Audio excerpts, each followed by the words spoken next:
Welcome to another session of the Gods Have Spoken podcast. We partnered with Wokaso, that's Uganda Women Cancer Support Organization.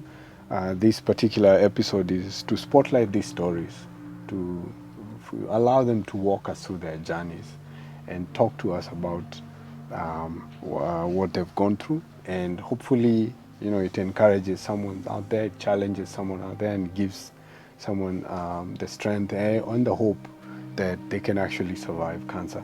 So with me today is a special guest, a hero who has done it, and we want to hear straight from her story, and she walks us through who she is. Welcome to the Gods Have Spoken. Thank Please you. introduce yourself and then tell us your story. My name is Nicole, and I am I'm a caretaker of a cancer patient. I am not a patient. Oh, Yes. okay. Yeah, so again, it's still a hero Yes. by all means, because I think it takes a really big heart to, for someone to actually decide, I'm going to be a support Caretaker. system for, people going through this disease. So just tell us about what it takes to be, sort of a counselor or a caretaker. Yeah. Oh. Well, being a caretaker takes a lot. Mm-hmm. It's something you've not planned for. It's abrupt. So I discovered my mom had cancer when I was in senior one, and I was 13 years old. Mm-hmm. That was how many years back? That was in 2017. In 2017. Yes. Wow. So she has had cancer for 7 years now. And how is she doing? She's on and off medication because when her cancer was discovered, it was the 3rd stage of cancer. It had advanced. It had already advanced, and it was breast cancer. But the problem was it kept spreading. So after she got the surgery and she got the treatment, and they felt like it was getting better, it went to her lungs and then to the spine, and then it kept on rotating around those parts. Sorry about that. It's okay. But she's getting care. She's. Yes. So how has that been for you? And I can just imagine how tough it can be. This is your mother. It's not a stranger. This is your mother. It's someone you love, obviously. Yes. Watching them go through that, and then also you being very young, being thrown into this world of dealing with this very complex disease, and the pain and trauma associated with that and stuff. How did you handle that, like from the time it broke, and then how you quickly adjusted from, being in this sorry stage to taking charge and saying, I'm actually going to support my mom through this? What helped me a lot was my mom. My mom is a very courageous person. So when she discovered she had cancer, she didn't hide it from me. She told me that very day.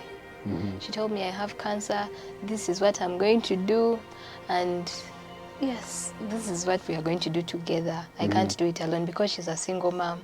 Okay. I couldn't just leave her for someone else. Yeah. So when I found out, I did not know what cancer was. I didn't know that the treatment was going to take longer than expected.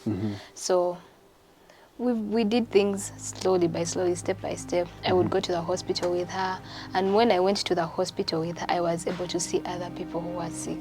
So you were exposed to the the other entire patients. universe, of it, yeah.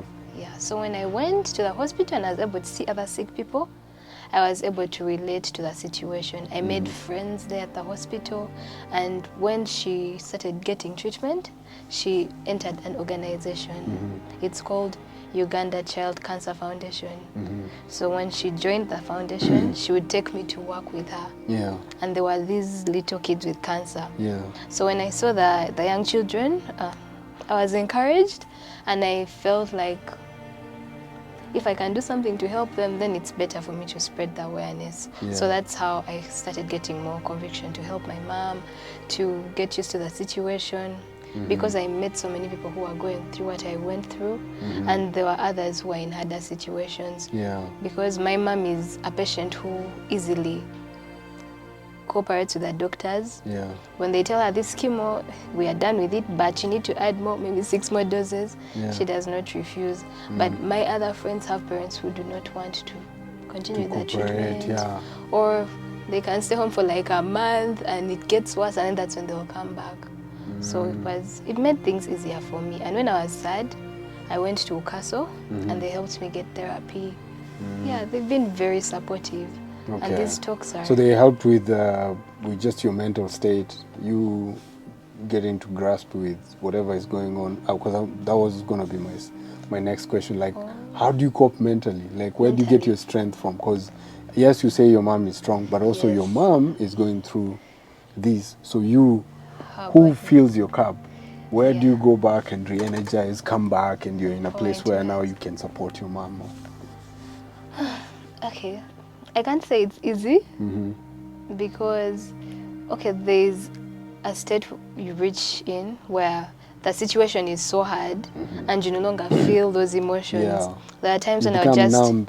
keep doing and doing and doing. I'd wake up in the morning, help her, go to school, come back. I'd be very sad. I would disassociate myself from people. I never used to feel the emotions before. I would just do and do and do. And then after a long time, I broke down completely. So that time when I broke down is when I went to Ukaso. Okay, I didn't go to Ukaso, but my mom did. She realized the situation was so bad because it was evident. I used to cry a lot, I think, at night. I didn't have friends. I had started doing self-harm, things like that. So when I started doing that, my mom started to notice. So when she noticed, she went to Ukaso and they got me a therapist, and the therapist was a cancer survivor. But she would give me therapy sessions at a cheaper price, and most times they were free. So I would leave school. I was in boarding, so I'd leave school during the weekend, on Friday, and then I would go, I'd attend therapy, and then I'd stay home the rest of the weekend, and then I would go back to school. So it was really helpful. And then other than that, she helped me make friends. She'd invite a lot of people who were in my friend circle before. She'd bring them home and then we'd spend time together. Yeah, it helped. And how are you now? I'm better. I'm a lot better. Yeah. And one more question, and it's something I was reading about and stuff, that cancer also can run in the family. Yes, my mom was the first person in our family to get cancer. There was no one before No one her. else has ever had cancer. Her siblings, from her lineage, like... No one. So when she even got it, everyone was surprised. Everyone in the family was shocked. We had never seen it before. We were wondering where she got it from. And it was even at a very late stage, so we were all shocked. Yeah. But then, when we learned about her having breast cancer, I was told from the hospital. They told me that I could have a chance of getting it, though her cancer is related to hormones. Her hormones were very active. Yeah. But still, I do self-examination every day to check if I have lumps in the breast, just in case. But so far, I don't have any symptoms or anything. I'm okay. But I just keep checking just in case that I don't. How has that impacted your perspective about cancer, and how do your friends relate? Are they receptive? Is it something you think they are aware of, or is there work that needs to be done there to sensitize? I feel like most of the youth, most of the people my age are not aware about breast cancer, and my friends did not know about breast cancer until they met me and they found out my mom was sick, because at a point I had never told anyone in my class. I had not told anyone. I only told like a few very close friends. Told them, oh, my mom is sick. Sometimes you come home and there's no hair. Yeah. But I was not the only one in my school who had a parent sick with cancer, at least. But then it's sad to say that the other person's parent died, my other friend, but her mom also had breast cancer. So when her mom died, I feel like everyone became very curious about the disease, and they started asking questions. And most of the people who I went to school with know about breast cancer, but I feel like most of the other people do not know that they have to check their breasts all the time. They do not know that even men can get breast cancer. And then what else don't they know? They do not know that they can even support breast cancer campaigns and things like that. Yeah. Because Or even where to get help. Yeah, they do not know where to get help. They don't know. Like, for example, this is the first time I've heard of this organization. Ukaso. Yeah. And I think it's, like, and this is my opinion, I think cancer is one of those diseases that people look at it like those people's disease. It's like the people who have it are the ones who are dealing with it. Like, no one knows about mammography or chemotherapy or where to get help. Where do I go when, for example, I need the medicine, or I need counseling, or I need support system and all that. I think it's information that, in all fairness, should be put out there. The same way there's been a lot of effort in, for example, sensitizing people about HIV and AIDS and all these other hepatitis disease and all these other things, STIs and everything. I think there should be effort also pushed, especially to the younger consumers. About cancer? Sorry, not consumers, because the younger Ugandans. Yes, about cancer. Because, again, it's a disease that, if I was reading about it and they were saying the numbers are ridiculous. The number of young people who are contracting it's very high. This particular disease or are coming up with these diseases is very high. I think you're doing an amazing job. Someone your age to have gone through that experience of taking care of, a family member with the disease and still come out and smile, still come out and be so brave. I think it's very commendable, and you're doing an amazing, amazing job. You are one of those that needs to be celebrated. And I wish we had an opportunity to just speak to your mom too, because I think it would be amazing. But you're doing an amazing job. So, in conclusion, if you were to say a couple of things to Ugandans, to women, to men out there about this particular disease, given the experience and the things you've seen and stuff, what would that be? For women, I would tell them to always check their breasts every day, because it's something that everyone can do. You can just touch your breast each morning to see if there is a lump. And then for the men, I would like to say that breast cancer is common. Even men have it. And when men get it, it's very aggressive because the breast tissue is very small. So when they get it, it attacks the organs faster. Very quickly, yeah. So they die most of the time. So if it's possible for them to check, it's better for them to do it. And other cancers, I'd like to say that cervical cancer. It's very common.